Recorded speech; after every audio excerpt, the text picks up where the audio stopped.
नमस्कार. आज आपण बघणार आहोत स्वाध्याय 5.2 प्रश्न नंबर 1.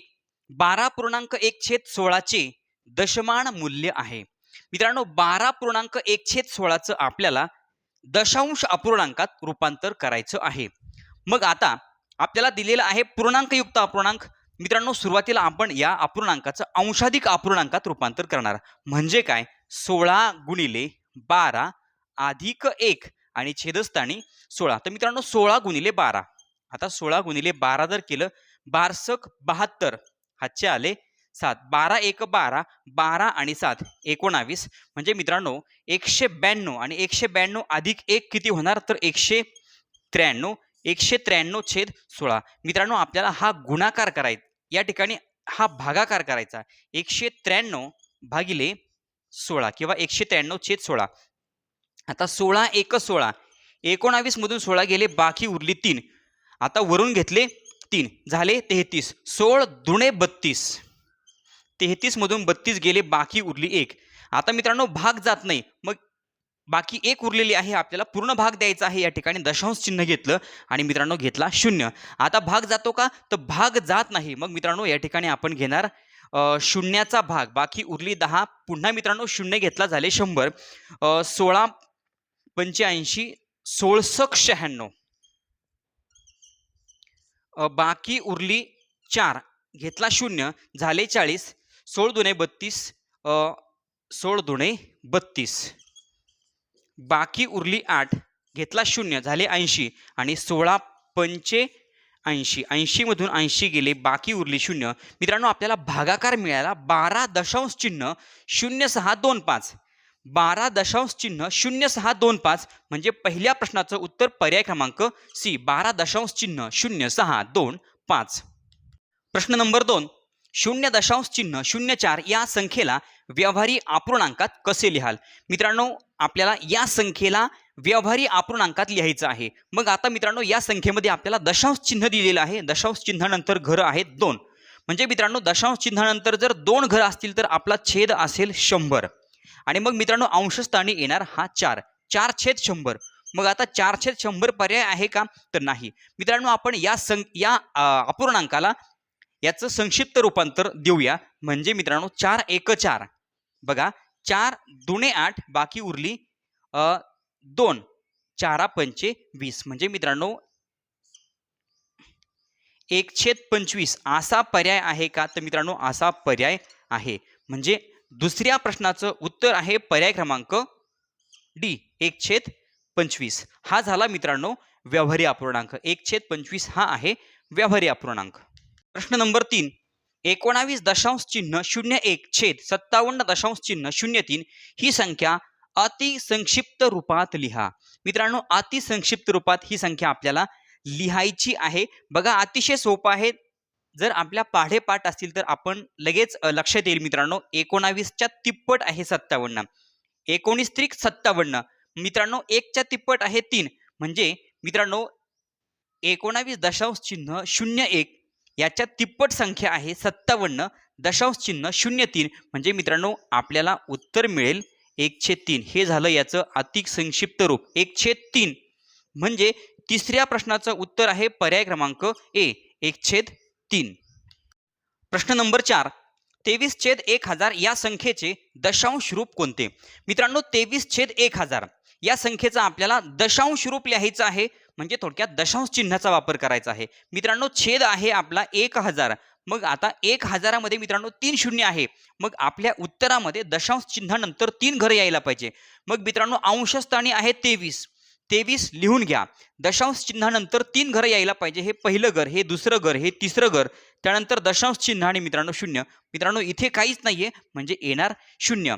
म्हणजे 0.0 2 3 आपल्याला उत्तर मिळालं. मित्रांनो प्रश्न अतिशय सोपा आहे. मित्रांनो बघा या ठिकाणी काय लक्षात घ्यायचं, 1000 मध्ये 3 शून्य आहे. म्हणजे आपल्या उत्तरामध्ये सुद्धा दशांश चिन्हानंतर 3 घर यायला पाहिजे. आपल्याला अंश दिलेला आहे 23. 23 लिहून घ्या. हे पहिलं घर, दुसरं घर, तिसऱ्या घराला डॅश. म्हणजे मित्रांनो तिथे येणार 0. त्याच्या अलीकडे असतो दशांश चिन्ह आणि त्या अगोदर 0. 0.0 2 3. म्हणजे चौथ्या प्रश्नाचं उत्तर आहे पर्याय क्रमांक सी. प्रश्न नंबर 5. 2.9/25 ही संख्या दशांशात कशी लिहाल? मित्रांनो, आपल्याला दिलेला आहे पूर्णांकयुक्त अपूर्णांक, याचा आपल्याला दशांश अपूर्णांकात रूपांतर करायचं. मग आता अगोदर आपण करणार पूर्णांकयुक्त अपूर्णांकाचं अंशाधिक अपूर्णांकात रूपांतर आणि त्यानंतर करणार भागाकार. मग आता अंशाधिक अपूर्णांकात रूपांतर करताना 25 गुणिले 2 अधिक 9 आणि छेदस्थानी 25 म्हणजे 25 आणि 2चा होतो गुणाकार, त्यामध्ये 9 मिळवायचे आणि छेदस्थानी 25. 25 दुने 50, 50 अधिक 9 59 आणि 59 छेद 25. मित्रांनो, हा भागाकार केल्यानंतर आपल्याला मिळेल उत्तर 59 भागिले 25. 25 दुने 50, 59 मधून 50 गेले, बाकी उरली 9. आता मित्रांनो भाग जात नाही, मग दशांश चिन्ह शून्य घेतला, झाले 90. 25 त्रिक 75 म्हणजे 75 85 आणि 5 म्हणजे मित्रांनो बाकी उरली 15. घेतला शून्य, झाले 150 आणि 25 सख 150, बाकी उरली शून्य. भागाकार आला 2.36. 2.36 म्हणजे पाचव्या प्रश्नाचं उत्तर पर्याय क्रमांक सी 2.36. नंबर 6, अपूर्णांक पद्धतीमध्ये सुलभीकरण केल्यावर 2.75 वजा 1.25 अधिक 4.75 वजा 3.80 याचे उत्तर येते. मित्रांनो, अपूर्णांक पद्धतीमध्ये सुलभीकरण केल्यावर आपल्याला हे गणित सोडवायचं आहे. मित्रांनो, 2 वजाबाकी आहेत, पहिली वजाबाकी करायची, त्यामध्ये मित्रांनो दुसऱ्या वजाबाकीचं आपल्याला उत्तर मिळवायचं. मग आता ह्या सुरुवातीला आपण 2 वजाबाक्या करणार. 2.75 वजा 1.25.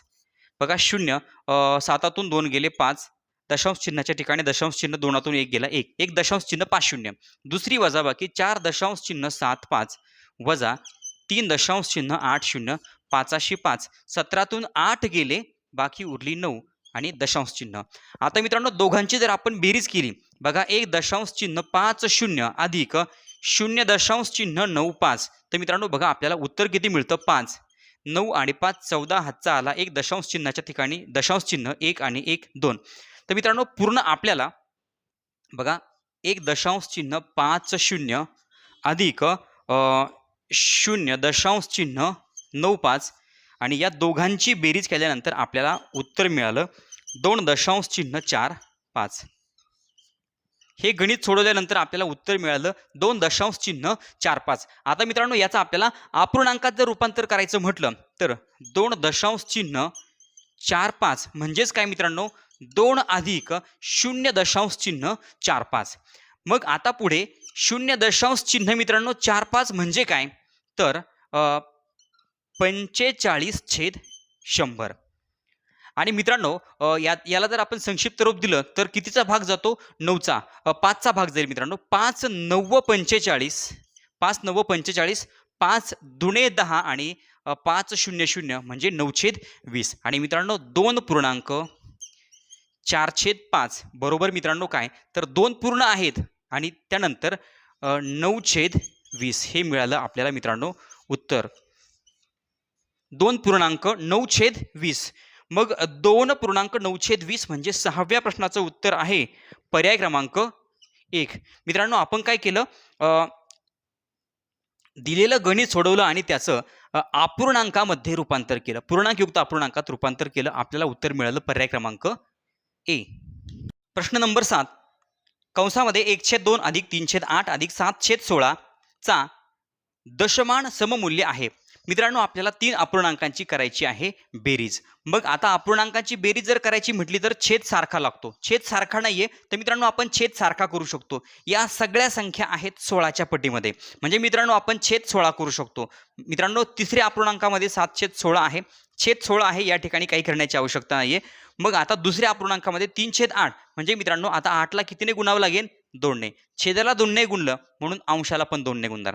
आता इथे आहे छेद 2, इथे पण आपल्याला मित्रांनो छेद 16 करायचा, म्हणजे या 2ला आपल्याला कितीने गुणावं लागेल 8ने. छेदाला 2ने गुणलं म्हणून छेदाला 8ने गुणलं म्हणून अंशाला पण मित्रांनो 8ने गुणायचं. मग बघा आता आपल्याला 3 अपूर्णांक कोणते मिळतात, ज्या अपूर्णांकांचे छेद असतील मित्रांनो 16. बघा आता 8 गुणिले 1 8 1 8 आणि छेदस्थानी बघा 8 दुणे 16 अधिक 3 दुणे 6 छेदस्थानी 8 दुणे 16 अधिक मित्रांनो हे 7/16 आहे असेच. आता मित्रांनो काय करायचं आहे आपल्याला, अपूर्णांकांचे छेद सारखे झाले, फक्त अंशाची बेरीज आणि छेद छेदस्थानी एकदाच घ्यायचा, म्हणजे 8 + 6 + 7/16. तर मित्रांनो 8 आणि 6 14, 14 आणि 7 21, म्हणजे 21/16. तर मित्रांनो आपल्याला मिळाला हा अंशाधिक अपूर्णांक. आता याचा आपल्याला काय करायचं आहे, भागाकार करायचा आहे. 21/16 किंवा 21/16. 21 आणि या ठिकाणी 16, 16 × 16. 21 मधून मित्रांनो 16 गेले, बाकी उरली 5. आता या ठिकाणी दशांश चिन्ह घेतला 0, झाले 50. 16 त्रिक 48, बाकी उरली 2. मित्रांनो घेतला 0, झाले 20. 16 × 16, बाकी उरली 4. घेतला 0, झाले 40. 16 दुणे 32. 40 मधून 32 गेले, बाकी उरली 8. घेतला 0, झाले 80. आणि 16 पंचे 80. 80 मधून 80 गेले, बाकी उरले 0. मित्रांनो भागाकार आला. एक दशांश चिन्ह 3125. एक दशांश चिन्ह 3125 म्हणजे 7व्या प्रश्नाचं उत्तर पर्याय क्रमांक ए. विद्यार्थी मित्रांनो या ठिकाणी स्वाध्याय 5.2 संपला. यानंतर पुढचा स्वाध्याय आपण पुढच्या व्हिडिओमध्ये बघूया. चॅनलवर नवीन असाल तर चॅनल सबस्क्राईब करा, व्हिडिओ आवडला तर लाईक करा, कमेंट करून कळवा आणि आपल्या मित्रांना व्हिडिओ शेअर करायला विसरू नका. धन्यवाद.